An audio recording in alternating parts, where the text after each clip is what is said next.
The morning light lay softly across the mouse village. Dew still shimmered on the awnings of the little shops, and the cobblestone street smelled faintly of bread and sun-warmed apples.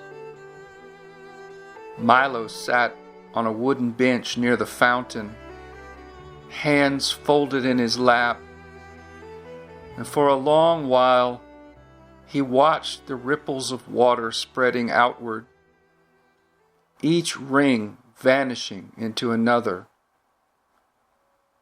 He thought about Mila, not with sorrow, but with the quiet understanding that rivers sometimes flow apart, only to find each other again in the sea. It had been 2 months since she had left to venture north, to tend to something beyond his knowing. And though he missed her laughter, he felt her presence everywhere, especially in the hush before dawn, in the warmth of his chest, when he breathed with the morning wind.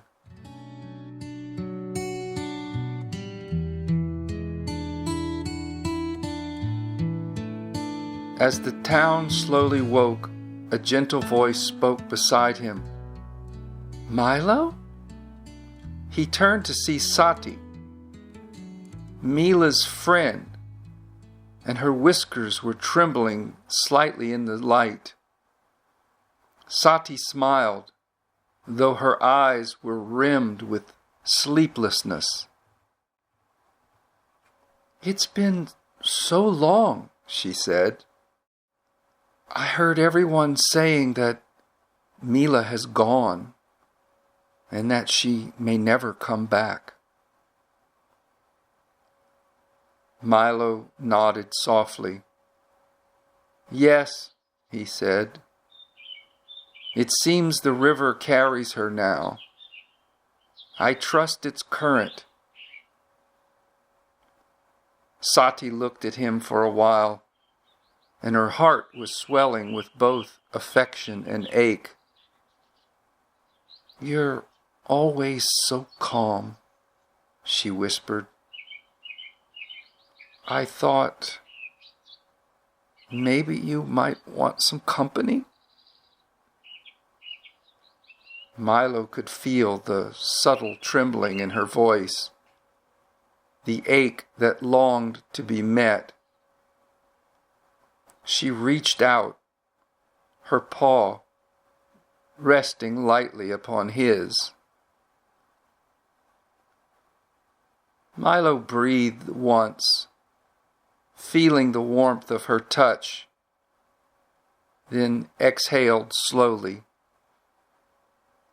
His other paw turned gently, holding hers in kindness, but not in promise. "Sati," he said quietly, "we are both carrying tender things." Her gaze lowered. "I know, I just don't want to feel alone anymore." Milo's eyes were kind. "Then let's sit together. Not as a way to fill what's empty, but to see what is here."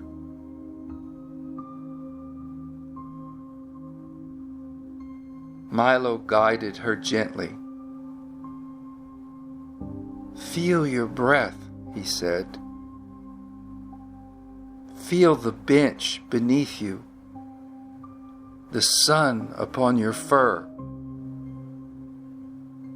Let the world touch you without needing to change it."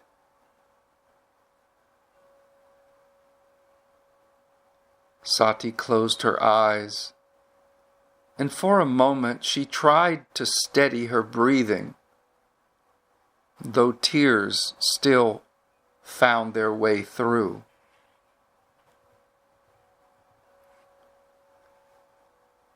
Say to yourself, I see you, memory. Milo whispered beside her. This is grief and loneliness. It is only movement in the field.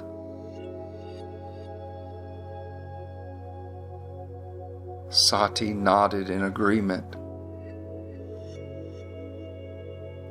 Say to yourself, compassion stays, pain may pass. Sati's lips moved with the words, and something within her shifted. The heaviness did not vanish, but it loosened like mist lifting from the river. Milo smiled. Good, he said.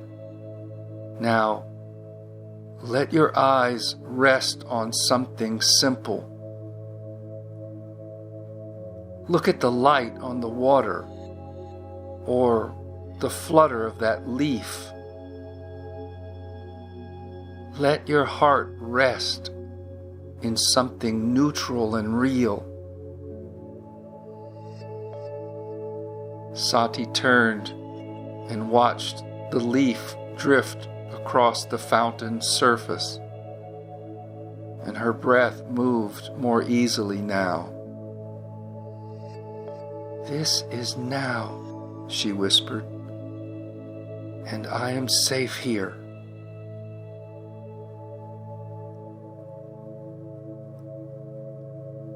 Milo turned his eyes toward the mountains. You know, Sati, whenever I feel the ache of missing Mila, I remind myself, all is forgiven. I remain the current, not the story. The fountain gurgled quietly between them. For a time, they said nothing more,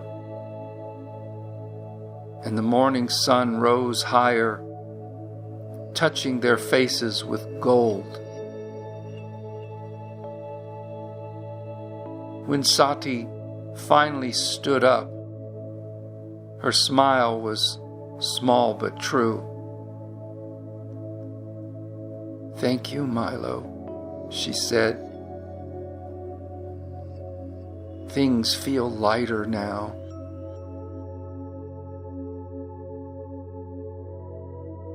Milo looked at her with eyes soft with affection.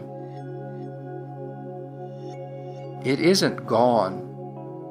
It's only clearer. Just keep listening to the river within. It will guide you home. Sati walked away slowly, her paws brushing the dew from the stones. Milo watched until she vanished around the corner. Then he turned back to the fountain, hearing in its murmuring voice a gentle reply. Compassion stays. Pain may pass.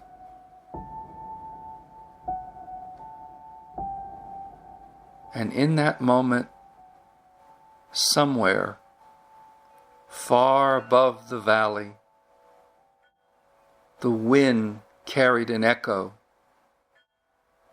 The same words resonated through the pines where Mila walked. A whisper from one current to another, reminding them both that love, when emptied of longing, becomes the stillness that connects all things.